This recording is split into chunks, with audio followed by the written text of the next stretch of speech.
of the way. And anyone who has a question, let me know right away, either by raising your hand in the hand raise function or letting me know in the chat.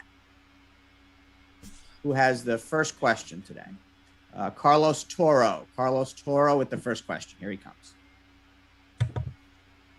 Hey, Jono, thanks so much for taking time to talk to us. Really do appreciate it. First of all, I mean, Andy, right before you kind of came on, Andy was on the call and was talking about how, if anyone were to sort of look at his fights from, before this upcoming one, that you'd be looking at sort of the wrong version of Andy Vences, and you'd be fighting a completely new, revamped, much improved Andy. What are your thoughts on Andy and your assessment of his fight skills? To be quite honest, I don't really pay too much attention to me opponents. I let my trainer do all that. What I would say is I prepare myself to be the best version of me. And if I find that I'm the best version of me and I'm at the top of my game, nobody beats me. I'm not talking about Andy Vences. I'm talking about Oscar Valdez, Jojo Diaz, all the top names out there. You know what I mean? Nobody beats me. When I'm at the top of my game, I'm coming to take them thrones. So Andy Vences can say what he wants, but he's in for a horrible night's work. And what I will say about him is when you get tired and fatigued and pressure gets put on, you always fall into old habits. And he has a lot of habits, a lot of bad habits. And that's what I will expose. That's what I truly believe I'll expose. You sort of came back earlier this year. You fought in Spain, bounced back from the loss to Maxie Hughes. What sort of change, what sort of adjustment did you have to change, whether it be in your camp and your own abilities that, that sort of maybe you had to work on from that Maxie Hughes loss? To be honest, the Maxie Hughes loss was annoying, but it wasn't at my weight division. We took the fight just for the sake. It was in the middle of COVID. We took the fight just for the sake of keeping busy. I couldn't fly any sparring partners in or anything like that. There was a lot of things in that camp that weren't really going right because of COVID and because of restrictions and all. I had to fly to Ireland. My trainer couldn't get a visa for Ireland. I had to train the last 4 weeks without my trainer there. And then my trainer wasn't even in my corner on the night. You know what I mean? There was so many things going on. And then the night before the weigh-in, Maxie says he can't make the weight, that we have to do a weight above. Like there was a million and one things telling me to pull out of that show, but because I was like, it is what it is. A main event, I can't pull out. But from going from the likes of Scott Quigg, a packed arena, topping the stage to like, it was a fantastic night to then go to an empty hall with no fans, no nothing. And I was like, it was a weird shock to the system almost. It felt like a spar.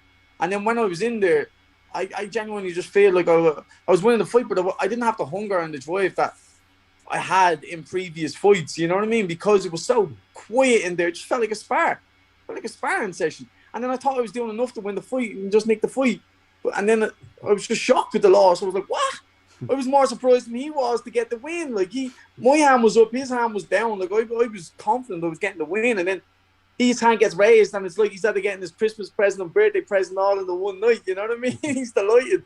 So for me, it was, right, let's go back to the drawing boards. Let's cop on from that fight. Let's not make fights close like that again. And let's not think you're better than anybody else. You know what I mean? We're going to work hard. We went back to the drawing boards. And this can't be left no stones unturned, because we ain't making that mistake again. I already made the mistake, and I believe boxing's like life. If you have a couple of times to make mistakes and learn from them, and if you don't learn from them, you keep getting the same mistake over and over again. It's like the devil will reappear in different forms if you don't learn the first time. Trust me, my man, I learned, and I'm a better fighter for it. So it's not like I had to bounce back, because I don't feel I had to bounce back from anything. I don't think it stopped me. Mentally up here, it was like, my mission is still the same. I still want to fight at my own weight division, and I want them world titles. So my goal and dreams didn't change whatsoever. It was just in the world and the universe. It is what it is. It gave me a valuable lesson, and I learned from it. You mentioned you go from obviously this big a big amount of fans for fights against Scott Quigg into sort of empty arenas, and now back fighting in a stadium with a lot of fans expected to be there. You're sort of mentally preparing for sort of that return of that energy and the crowd, and you're kind of missing, you're sort of relishing that opportunity to sort of go back to how it was before the pandemic. Yes, because like one of the main reasons why I box is because I love that walk out into the crowd. I'm like a natural show off. Like I enjoy being in front of a crowd. You know what I mean? It's like, for me, it comes second nature. For me, it was more strange to box in an empty arena. You know what I mean? So I don't box for. We all box for money, but I don't box for a lot of reasons. Like, I box, and one of the main reasons is because it gives me that adrenaline rush. And before you enter that crowd, that's the height of the adrenaline rush is before you walk into that crowd. And that's one of the main reasons I box, is it makes you feel alive. You know what I mean? It makes you feel, because you're walking into the unknown. Whereas you're walking into an empty crowd, it's like, well, not an empty crowd, there's no crowd. It's just like walking in to have a spar. There's no adrenaline. Like, yeah, you're going into fight, but fighting and sparring is very much the same thing, except with smaller gloves, and there's only one man in there, not three men getting in to give you a good workout, that way. So for me, I am dying to get back out there in front of a crowd. Like, this is what I believe, these type of nights is what I'm made for. Thanks, Jono. Best of luck on June 19th. Thank you for your questions. I appreciate it, my brother. Carlos, thanks so much. Next up is Jonathan Nagyoff. Hi, Jono. Jonathan here from Pro Boxing Fans. How you doing, Jono? You good? I'm very good, my friend. That's a nice beard you got going on. Just trying to copy you, man. My man. We saw the momentum you had after the Scott Quigg win, and that was the last show in the UK before COVID. Obviously, yes. Disappointment of not being able to follow up on that. Are you sort of implementing anything that you did from that fight into potentially your training camp? Are you going in with that same mindset heading into this one? Yes, because going into that fight, it was, we win this and we're on to the big stage again. We're on to winning world titles. We're on to getting the fighting there with the best. And this is the very same thing in my eyes, because this is for the WBC silver. It's a massive platform for me to be on. So I'm thankful for Triller to have me on the show. And it just gives me a perfect opportunity to step right back in to that place where I believe I belong. You know what I mean? Up there with the top fighters of my division. And I truly believe on my day I can mix it with anybody. So after I beat Andy Vences, I want the boogeyman. I want Oscar Valdez of the division.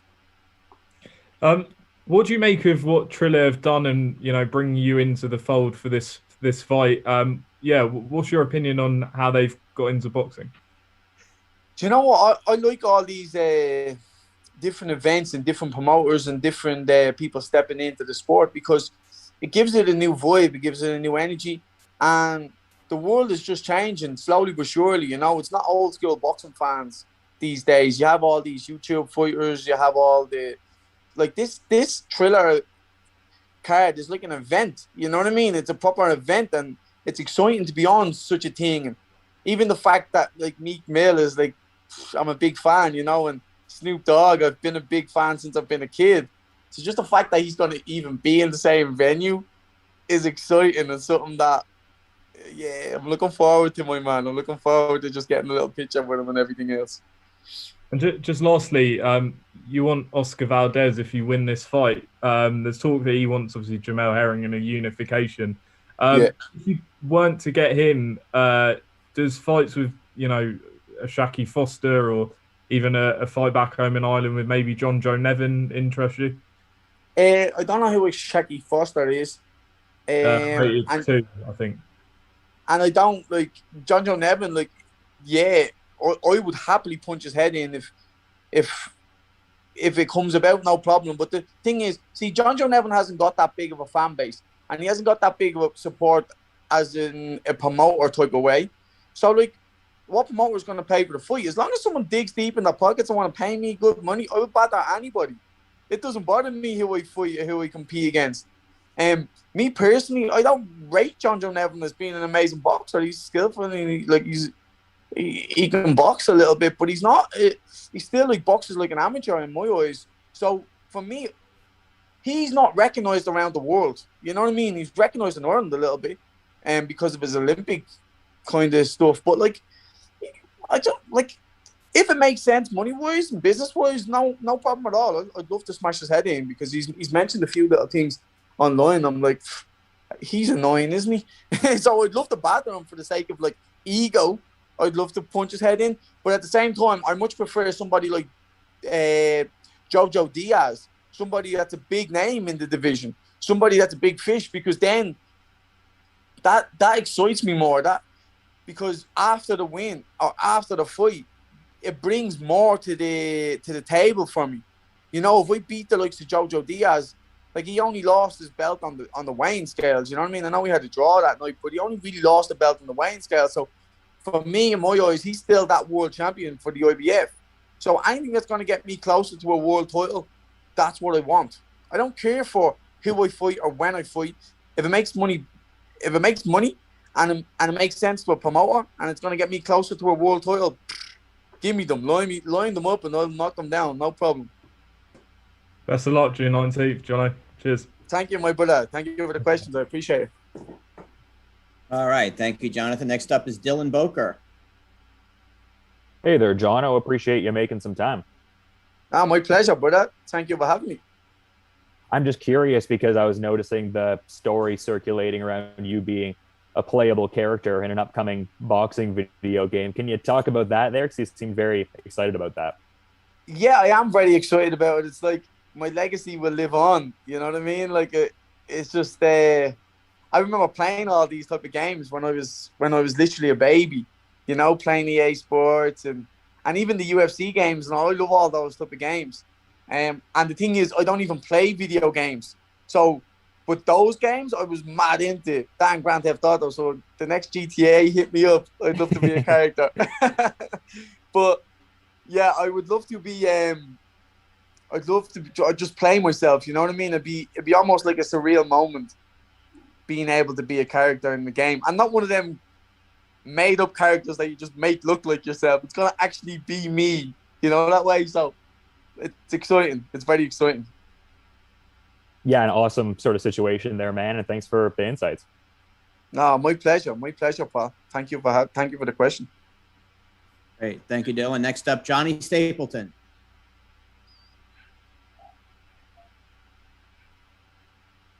Johnny, turn your mic on, brother. Yeah, we don't hear you, Johnny.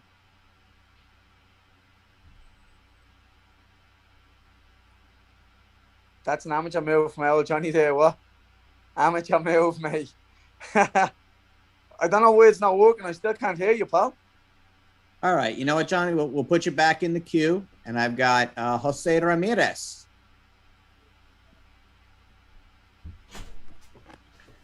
Good morning, Jono. How are you, my brother? Good. Thank you for being with us and taking some of the time. Of course.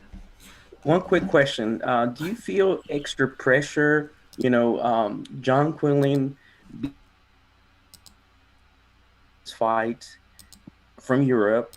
Josh Taylor defeated Jose Ramirez, you know, another fighter from Europe. Now, do you feel that extra pressure, you know, yourself, European coming to the States, United States, and fighting here? And does that give you, or is that an extra pressure, you know? Nah, mate, I believe pressure is for toyers. If you let pressure get to you and you're a boxer, then, I don't know, you don't truly embrace the sport. You know, for me, I fought one time in Dublin. So I literally fought in my hometown one time. You know what I mean? I've had many fights. So I'm not a stranger to going on the road. I'm not a stranger to fighting abroad. I started my boxing career in Australia. You know what I mean? So I was always kind of the underdog. And I actually got brought in a few times as the journeyman to get beat.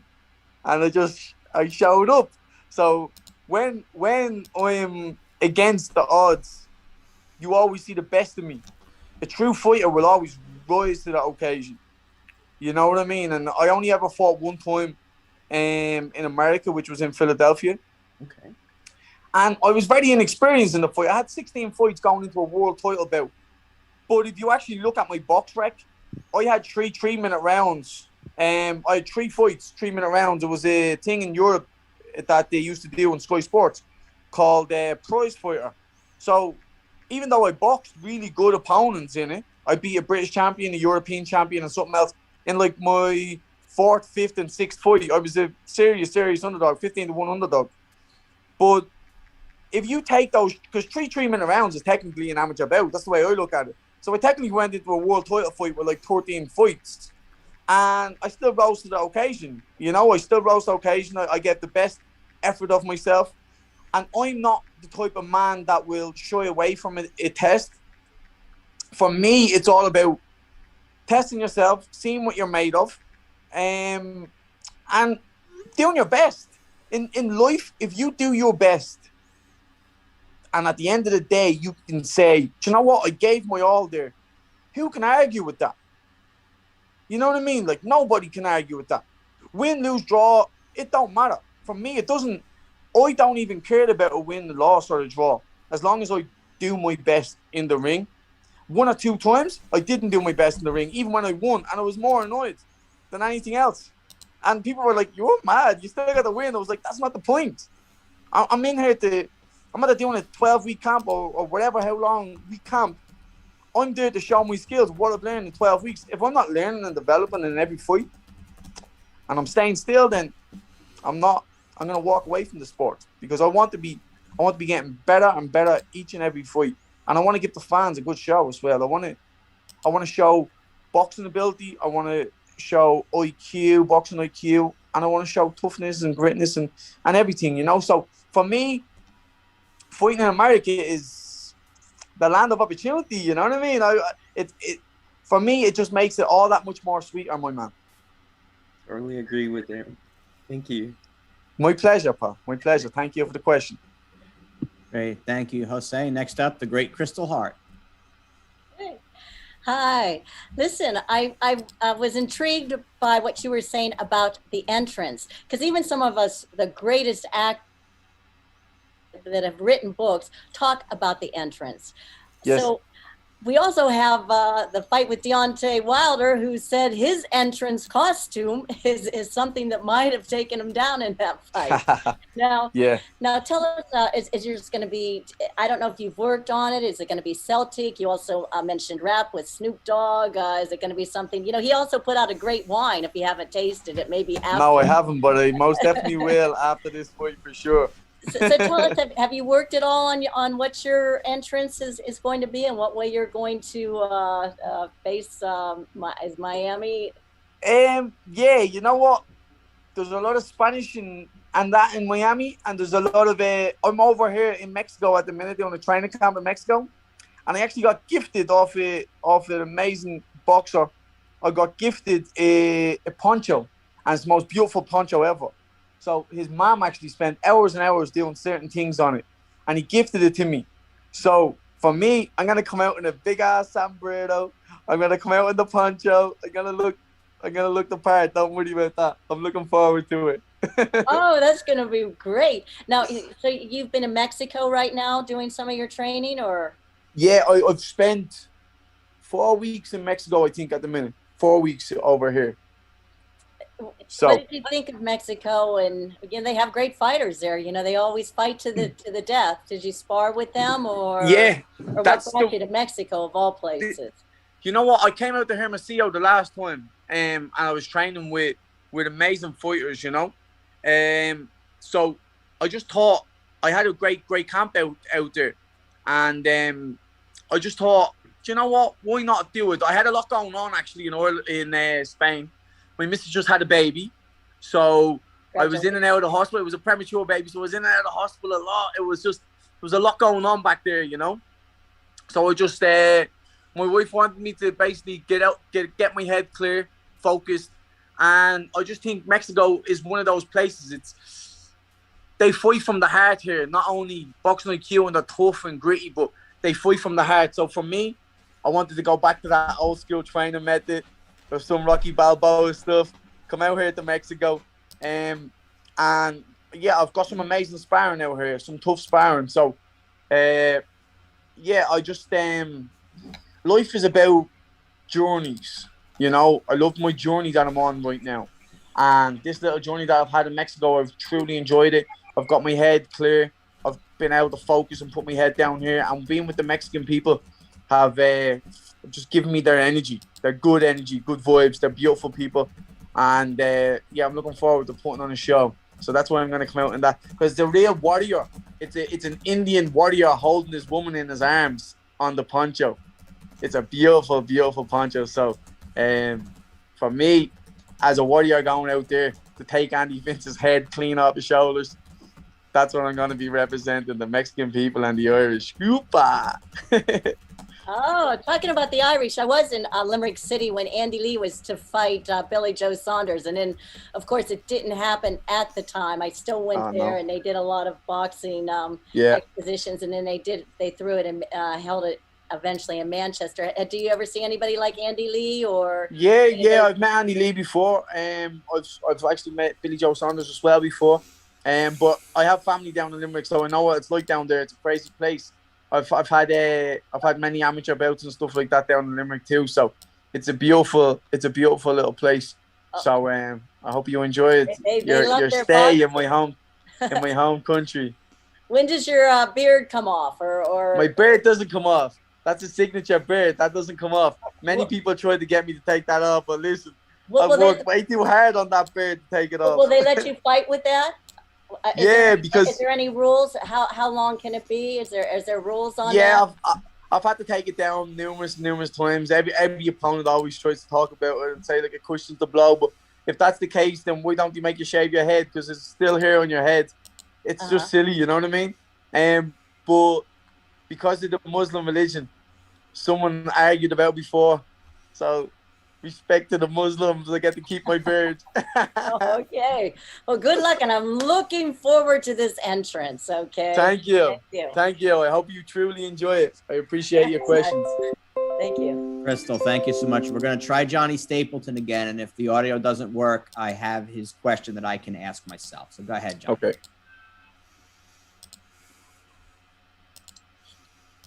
All right, so I'll ask the question. I'll try to sync it up to Johnny's lip syncing, so it'll be the same. But perfect. Johnny wants to ask you about people saying that Triller is being the perfect platform for you in terms of appealing to a young, vibrant fan base. And if you win new fans, will that help your world title hopes? Yes, 100%. You see YouTubers getting the fight Floyd Mayweather these days. So new fans, the more fans, the better. This is such a big platform for me to be on. I wish I was doing this press conference live just to give them a show, do a little head-to-head and all, give Andy a little headbutt the whole lot. Because I love these type of shows. These are the type of shows that I'm made for, you know. I'm a vibrant, happy-go-lucky fella, and I just love the crowd. I love interacting with the crowd and the people. I'm a real people's person. And, yeah, like Johnny asked, it's a new, fresh face in the boxing world, and I'm looking forward to see this show and see their future shows. Yeah, it's exciting times for me, and I hope to be on many of their shows. And Johnny also wants to know if you're going to make Snoop a Jono fan by the end of the week. Yeah, I wish. You know what? I wish I wasn't boxing these days, because I'd love to smoke a joint with him. Me and Snoop. Like, I've been a Snoop Dogg fan since I've been a baby.